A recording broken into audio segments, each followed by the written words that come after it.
Hello YouTube. Today I'm going to give you 5 tips you're going to be able to apply immediately to your training to make it better. As you know, I insist greatly on the importance of programming for natural lifters because if training is the most important thing to develop a good muscular physique, then the program you're going to follow is going to be the blueprint that is going to guide you towards that growth. So if there is an issue with the program, there's going to be an issue with the progression.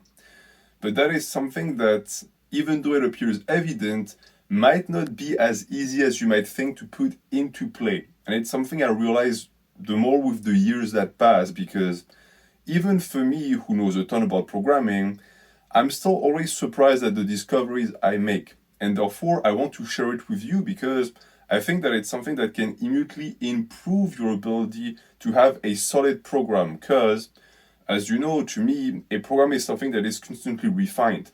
You don't want to make massive modifications, but you're always going to have some things that are going to change, some things that you're going to have to want to actually modify. And that's good because it shows evolution towards a final program. What is a final program? It's the perfect program for you. It's the type of template that is going to allow you to grow perpetually, which of course also means that it doesn't really exist. There is no such thing as a final program because a final program is a program that stopped evolving. So there's always going to be some sort of evolution within the program that is fine. And that is what I want to share with you today. Again, 5 things that you can apply immediately to your specific draft to make it better in an instant. So the first one that I actually came to realize was probably the most important thing when you look at the way you're going to train is to get rid of exercises you don't find fun. For someone like me, and maybe you're like that as well, it's a character trait that you have, who's very stubborn, it's not super easy to do because I have a tendency to grind exercises I don't enjoy just because I've convinced myself that I have to do them or they're super important. But that, for the most part, is a terrible idea because we all know that an exercise in your program you don't like, you're just going to skip it. So it's really there just for show, right? Juste pour faire joli, as we say in French. It doesn't really matter that it's there because you don't do it at the end of the day. So just be honest with yourself and take it out. Just by saying that, I'm sure that you're starting to think about a specific exercise that you have in your program. You tell yourself it's super important, but you skip it every single session. Why? Because you hate it. So if you hate it, take it out. For me, recently when I revamped my program, I realized that, hey, you haven't done that exercise in 3 months. Why is that? Well, there's no mistake. It's because I don't like it. We're human. Within your program, what you skip is what you don't like. It's taking space that could be better used by something else. So just don't add them and replace them by something you'll actually do. And just like that, you're getting in more work because that exercise was in reality void. It was an empty space that was not only taking the spot for a better exercise, but was also like a dark shadow looming in the background because it makes you feel shameful. It makes you feel like you're missing out because you know you're supposed to do it, because it's supposed to train a muscle, and yet you don't. So the best and the easiest and most obvious solution is just to take it out. But I know that sometimes you need to be reminded of these things because I know that I needed that. I needed that realization of telling myself, hey, you're ridiculous keeping that lift in the program because you don't do it, which means you just don't like it. So that was for number 1. Number 2 is adding more opportunities to hit muscles even without intensity. In the same trait, I am stubborn and I'm also an extremist, meaning that either I do something 100% or I don't. That's good because it means that I'm very gung-ho and I'm actually going after my goals. But the problem is that this all or nothing mentality means that sometimes it's nothing because you're not always going to be able to actually get into that place. And what does that mean in a program? Well, in a program, it meant that for me, for example, if I couldn't destroy my quads on a certain day, I wouldn't train them at all because I didn't actually negotiate some space for some quad exercises that didn't involve like 3 or 4 heavy sets of knee flexions, and therefore I wouldn't train the muscle. The issue is that if this repeats itself too many times throughout the week, you are going to end up with a massive tonnage depth for that muscle. Example, you're supposed to hit forearms, but every single time you have a forearm exercise on that day, it's super intense. And maybe you just don't feel up for it for this particular day. What ends up happening is that within 3-4 days that pass, you realize that one, you haven't hit forearm exercises, and two, now there's like that dread that's building up. You know you're supposed to train your forearms, but every single time it coincides with something else. Like on a certain day you wanted to train them, but you had to train lats super hard, or you had to train your pulls super hard. So you had to make a choice. The easy solution is to actually open up possibilities more and put spaces in the program where there's always a shot or a chance to work a muscle a little bit. You don't have to crush the muscle every time. I know it feels good to destroy those fibers and to feel completely burnt, but sometimes you can just, lightly stimulate the muscle. And at the end of the day, this accumulates. Between the guy who's going to train like calves, for example, the best example I think, who's going to train his calves super intensely like 15 times a year, and the guy who just trains them lightly 40 times a year, the guy who trains lightly is going to have much better results, better recovery, and a better relationship with the movement. So it's what I did in my program. Every single day, for an upper day, for example, there is at least one exercise that trains a muscle group. It doesn't have to be super heavy, it doesn't have to be a lot of sets, but there'll always be a chance for me to actually tickle that muscle. And you know what it did for me? All my muscles are constantly stimulated now because I have no more excuses. I cannot tell myself, oh, well, if I hit forearm super hard now, in 2 days they'll be burned for the next session, which is a very toxic mindset that maybe you have also of always trying to preserve your strength for that one big session. But the issue is that that one big session might never come. You're always looking into the future for the moment where you're going to hit a muscle. Look at the present day. This is your best chance to hit the muscle. So make something and create something in the program that allows you to do so. A good example of such practice would be nucleus overload. Nucleus overload gives you a chance to hit those small muscle groups that you neglect every single time as long as you program it into your specific template. So I highly encourage you actually do that. Every single time you have a chance in a program where it makes sense, add an exercise for a muscle and you will find yourself hitting that muscle group much more frequently because you're giving yourself the chance to do so. Number 3 is insisting on freedom with instinctive rotations. I made a video about that in the past where I discussed programming and the fact that the people who train with their instinct are really not using their instinct at all. They're just winging it. They're just doing whatever they feel like. That's not instinct. They're just not planning properly. The people that can use their instinct to the fullest are the people that program, right? The man who is prepared is the man who can improvise because he has all of the parameters of the scenario in his hands. He knows exactly how to handle the situation. And it's something that I believe more and more. The more I program, the more rigid I am with the structure of my program, the more freedom I have. Because freedom is to be found in discipline. So if you have the ability, and it's something that maybe you don't have yet, but it's fine because it's a little bit more advanced in terms of programming, I highly encourage instinctive rotations. What is an instinctive rotation? An instinctive rotation, which I now repeated 3 times, is a set or a movement on a day that you don't necessarily have to do, but that you can do if you so decide. Nowadays, with my new program that I'm going to share with you guys eventually, because you've been asking a ton and I'm happy to share, the one that I'm actually following to build my berserker physique, every single day has instinctive rotations. So for example, on an upper day, I'll have 4 lines of giant sets. And I don't do the 4 lines for 4 times every single time. It would be ridiculous volume. What I do is I come in and I have all of the tools necessary on those lines to hit the muscles I need, and I select the ones I want. So I might pick 2 lines, I might pick 3 lines, I might do line 1 for 3 sets, line 2 for 4 sets. It's all open, it's all flexible. And you know what it's done for me? It reignited a flame that I found had been a little bit extinguished. And that is the flame of fun. Don't get me wrong, I love training. Training is my life. But the issue is that sometimes I dreaded it. And of course, it's winter where I live. There's no sun. It's cold as balls. So of course, it plays a role. But it wasn't just that. It's also that I found that my program has become a little bit stale. And it was still not because the exercises were not good, but because it was too rigid. See, you can have a structured program and still have it be flexible. But the only way to do that is to give yourself choice. So instead of saying, okay, on this day you have to do this exercise, you have to do it, why not open the door? Give yourself a choice between 2 or 3 exercises. That day, on the day where you go, you can pick the one that you have the most enthusiasm for. Now, of course, this is dangerous.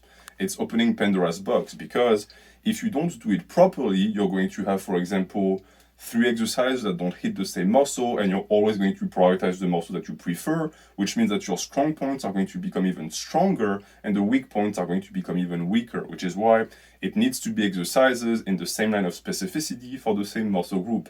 But then you can mix it and twist it and have more and more options, the more and more you can actually manipulate that type of rotations. It's something I greatly encourage you to do. You can start with bi-weekly rotations where they're actually scheduled, so you don't have that stress of having to actually in your head keep in mind all of the muscles that you hit previously, etc. But at some point, these rotations need to just happen by your own volition, where you come in and you say, okay, today I'm going to do this exercise because it's what makes the most sense here. I'm fully recovered for that exercise. It needs to be hit very hard right now. And I can tell you this, as I said, it will bring love and appreciation like you've never felt before, because I found that there is nothing worse than being a slave to a program. And even with the lingo we use on this platform, it's oftentimes you hear lifters say like, oh, the program calls for this. Yeah, but you're the one who made the program, I hope. Why are you behaving like the program is your master and you don't have a choice? You have a choice. And it is that choice that makes it that you have fun when you train. So always bring back that choice. Always focus on freedom. Of course, within the realm of restrictions, which is your program. For number 4, I would advise you, and it's something that I taught myself recently again because I keep forgetting, to be less greedy with your exercise selection. YouTube Fitness is a big treasure box and you discover new lifts every day. And of course, the kid in you always wants to experiment because a new lift is always fun. I'm not going to throw the first rock. Of course, when you discover that new movement pattern, you're all excited, you want to do it. But the issue is that there's enough movement patterns to fill up an entire lifetime. So if you want to actually be able to progress on lifts, you have to be less greedy. You have to reduce your exercise selection. You can't do everything. I see guys who train biceps and they're novices and they have 6 or 7 exercises for the biceps. It's ridiculous. Someone like me who's quite advanced for bicep hypertrophy has 4, 5, maybe 6. For someone who's just getting started in bicep isolation, 1 is good. Dumbbell curls, easy bar curls. Then you can add more. The more you progress on the muscle, the more of an exercise selection range you're going to develop. That makes sense.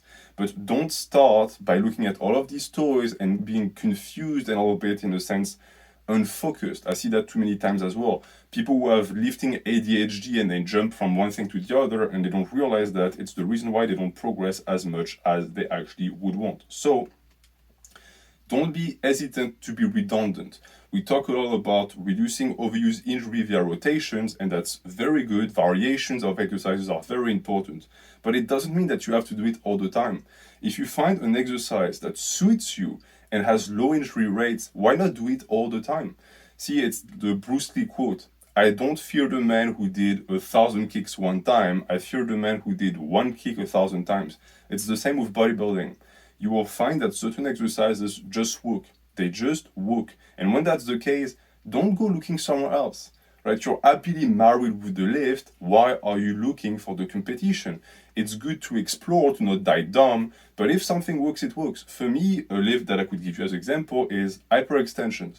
Snatch grip hyperextensions fry my hamstrings. I've never gotten injured. They're very easy to recover from. So you know what I did? I stopped being an idiot.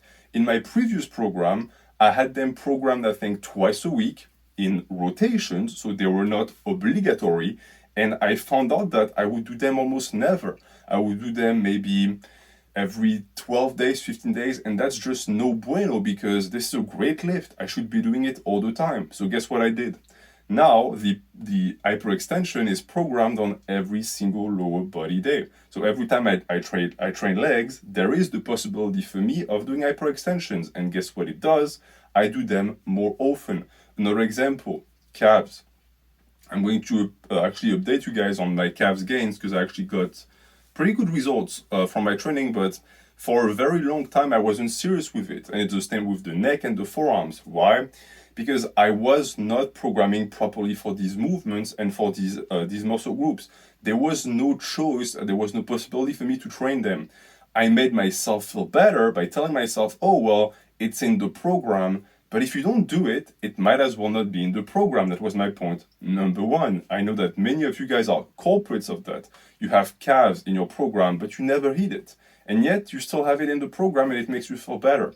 Don't do that to yourself. It's actually a very mediocre mindset, one that I was stuck in as well. And a way to actually go beyond that is to find that one exercise that you like and to make it redundant in the program. So for example, for me, toshiki raises, which also are called high pulls, I think something like this, where you explode up onto your calves, your tippy toes, and you do a shrug up. This is my favorite calf movement of all times. Why wasn't I doing it at all in the past? Well, because every single time it was programmed in a way that was at the end of the session, was in a superset I wasn't looking forward to doing, it wasn't convenient, so I skipped. What is not convenient, you will skip, even if you programmed. So make it as convenient as possible. Nowadays, I have a superset of hyperextensions and toshiki raises. And guess what?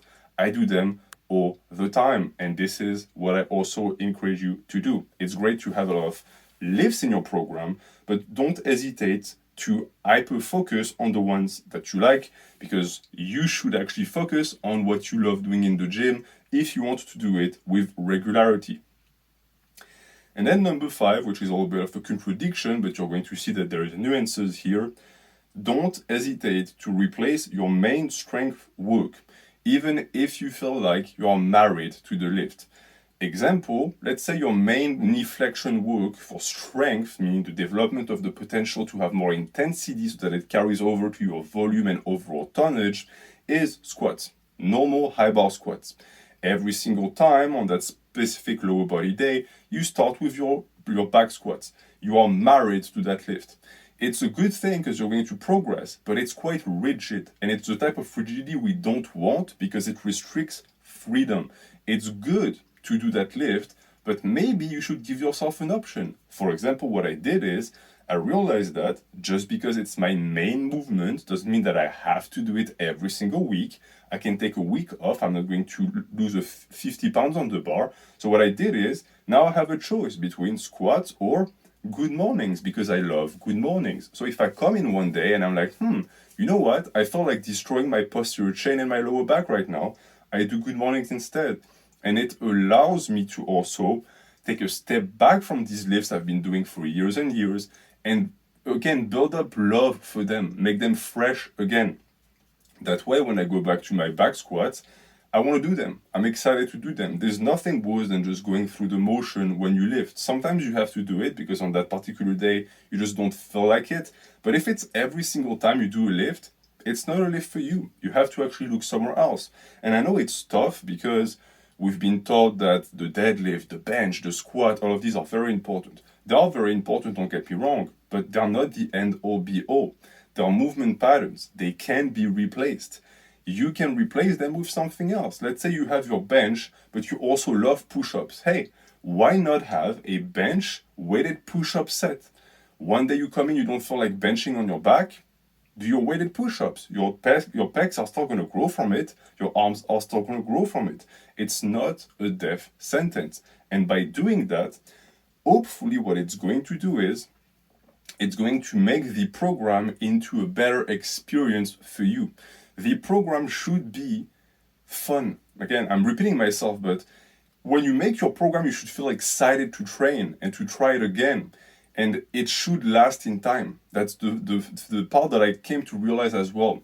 The number one defining trait of a final program is the fact that it's exciting, meaning that you always want to do it. You never dread doing it. And if you do it properly enough, and there's enough rotations and enough freedom and variety in the program, I find that this might last forever. I don't see myself getting bored of the program that I made right now because every single day could be entirely different. If I come in for a certain arm day, for example, I have again 4 lines of sets. And I'm going to do 2 to 3 every single time. And within the sets, there are also lifts that rotate. So it's brand new, right? It's like I'm building up a new toy every time I come in. My program is like a big box with all of the parts of the toys. I know exactly how to build the toys, but every time I come in, I pick up different parts. So I make a new robot and now I'm excited to play with it. And because I'm excited to play with it, I'm going to keep doing it forever.